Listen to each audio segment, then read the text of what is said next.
Good morning guys! For today's video ay magluluto tayo ng adobong manok with mushroom. So ito siya guys, yung ating adobong manok with mushroom. So yan, nakaprepare na lahat yan guys kasi gusto ko yung mabilisan kasi may work pa ako guys. So dito guys, binangay ko na yung ating sibuyas. At saka yung ating bawang. So dyan. Pinaghalo-halo ko na guys yung ating menu for today.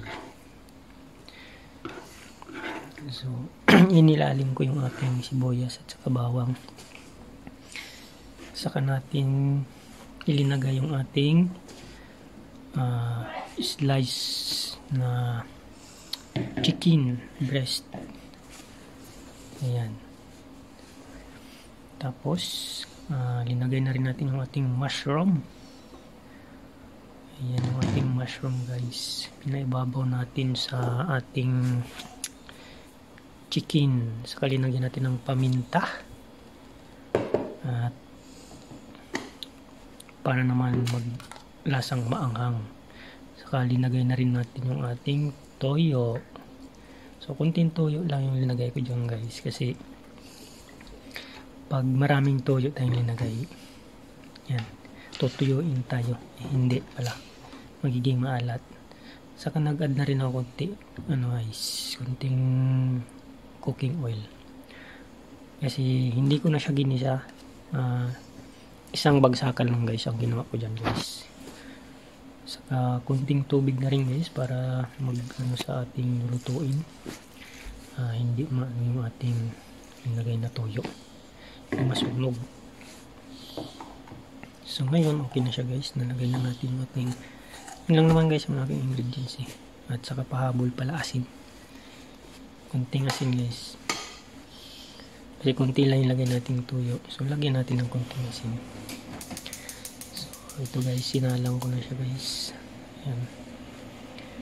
So isang anuhan lang yan guys, isang bagsakan. So adobong chicken with mushroom. Takpan natin unti. Ayan, pagbalik natin guys, kumukulo-kulo na siya. So, i-mix natin siya guys ng konti para mahalo yung ating linagay na paminta. Ayan. Yun lang yan. Kunting wasiwas lang guys. Para lang yung ating paminta ay pumailalim. Ano siya? Ma-absorb niya. Mag-absorb siya doon sa ating karne pala. So takpan ulit natin guys. Ito naman guys, buksan natin. Kulong-kulo na naman. So kunting halo muli.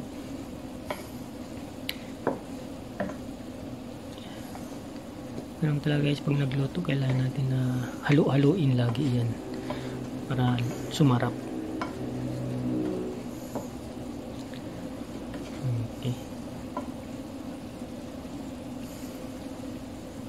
Tikman natin sa sabaw. Yum yum yum. Lasang lasa yung mushroom.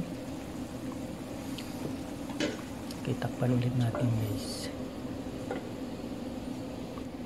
Ayan na naman guys, bukas na naman tayo ulit kasi nami-miss ko talaga ang lasa nito.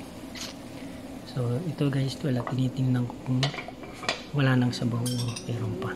Kaya panay bukas ko. So ito yung last na bukas ko guys. So wala na siyang sabaw. So tuyo na siya. So yan yung ating time para lantakan yan. Iulam na. So ganyan ako mag-adobo guys. Ayan. Lalantakan natin na yan. Ayan. Lagay na natin sa ating platong may kanin. With ano pa yan? With egg pa yan. So may egg yan. Hindi yan nawawala. So tansyado yan guys kasi pag isang araw na ulam ko yan yung mga luto guys, sa isang misis na luto ako, pang isang araw lang din na ulam yan. So another day luto naman tayo para hindi tayo magsawa sa ulam ba. Kasi pag isang bagsakan na lutuan, kasawa yun, lalo mag-isa ka lang kakain. Kaya everyday iba yung ulam natin. May ibang version tayong luto. Yan. So dito guys, lalantakan ko na talaga to. Sarap-sarap nito guys. Hindi lang guys, hindi lang ako nag-aano sa pagkain guys. Naku, mahal kasi ng bigas. Yan, at tipid tayo dun sa kanin. Hindi lang mahal ang bigas. Sige, lamon lang kayo ng tama. Ang sarap ikain guys ng ganyang luto ba. Adobo, pinatuyo, mayroong mushroom. Ang sarap. Kain tayo pala guys. Napaka-yummy. So yan guys, bye bye.